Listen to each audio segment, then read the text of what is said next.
ರಾಜನ್ ಆನೆಯನ್ನು ನೋಡಿ ಫ್ಯಾನ್ಸ್ಗಳು ತುಂಬಾ ಖುಷಿ ಆಗ್ತಾರೆ. ದುಬಾರ ಕ್ಯಾಂಪ್ ಪಕ್ಕನೆ ರೆಸಾರ್ಟ್ ಇದೆ. ಸೊ ಪ್ರತಿಯೊಬ್ಬರಿಗೂ ಕೂಡ ಗೊತ್ತು. ರಾಜನ್ ಆನೆಯನ್ನು ಕೂಡ ಅವರು ನೋಡ್ತಾ ಇದ್ದ ಸಫಾರಿ ಟೈಮ್ನಲ್ಲಿ, ಸಫಾರಿ ವ್ಯಾನಲ್ಲಿ ಹೋಗುವಂಥ ಟೈಮ್ನಲ್ಲಿ ರಾಜನ್ ಆನೆಯನ್ನು ನೋಡಿ ತುಂಬಾ ಖುಷಿ ಪಡ್ತಾರೆ. ಈ ಒಂದು ಆನೆ ಹೆಸರು ಎಲ್ರಿಗೂ ಕೂಡ ಗೊತ್ತಿರುತ್ತೆ. ಸಕಲೇಶ್ಪುರ ಭಾಗದಲ್ಲಿ ಸೆರೆ ಹಿಡಿದಂಥ ಆನೆ ಸಿಗೆ ಅಲಿಯಾಸ್ ರಾಜನ್ ಅಂತ. ಭೀಮನಿಗೆ ಚುಚ್ಚಿದಂತ ಅಂದರೆ ಮದ ಇದ್ದಂಥ ಟೈಮ್ಲಿ ದಂತದಲ್ಲಿ ತೀವ್ದೇ, ಹಿಂದ್ಗಡೆ ಸ್ವಲ್ಪ ಗಾಯ ಕೂಡ ಆಗಿತ್ತು ಭೀಮನಿಗೆ. ಎಲ್ಲ ಸ್ಟೋರಿಗಳು ಕೂಡ ಗೊತ್ತಿದೆ. ಈಗ ತುಂಬ ಚೆನ್ನಾಗಿ ಪಳಗಿಸಿದ್ದಾರೆ ಮಾವುತರಾದಂಥ ಚಂದ್ರೂರವರು. ದುಬಾರ ಕ್ಯಾಂಪ್ಗೆ ಹೋದರೆ ಈ ಒಂದು ಆನೆನ ಕಾಣಬಹುದು. ತುಂಬಾ ಚೆನ್ನಾಗಿದೆ, ಹೈಟ್ ಇದೆ, ಸಕ್ಕದಾಗಿ ಒಂದು ಫುಡ್ಡನ್ನು ಕೂಡ ತಿಂತಾ ಇದೆ. ಒಂದು ಹೆಲ್ತ್ ಆಗಿರ್ಬೋದು, ಎಲ್ಲವೂ ಕೂಡ ಹೆಲ್ತ್ ವೈಸ್ ತುಂಬ ಚೆನ್ನಾಗಿದೆ. ಫ್ಯೂಚರ್ನಲ್ಲಿ ಈ ಒಂದು ಆನೆಯನ್ನು ಕೂಡ ಕುಮ್ಕಿಯಾಗಿ ರೆಡಿ ಮಾಡ್ಬೋದು ಮತ್ತು ದಸರಾ ಆನೆಯಾಗಿ ಕೂಡ ರೆಡಿ ಮಾಡ್ಬೋದು.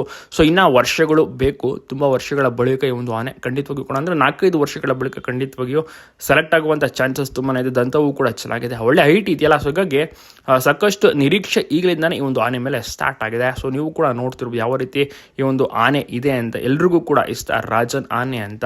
ಸೊ ರಾಜನ್ ಮತ್ತು ರಾಜೇಂದ್ರ ಎರಡು ರೀತಿಯಲ್ಲೂ ಕೂಡ ಈ ಒಂದು ಆನೆಯನ್ನು ಕರೀತಾರೆ.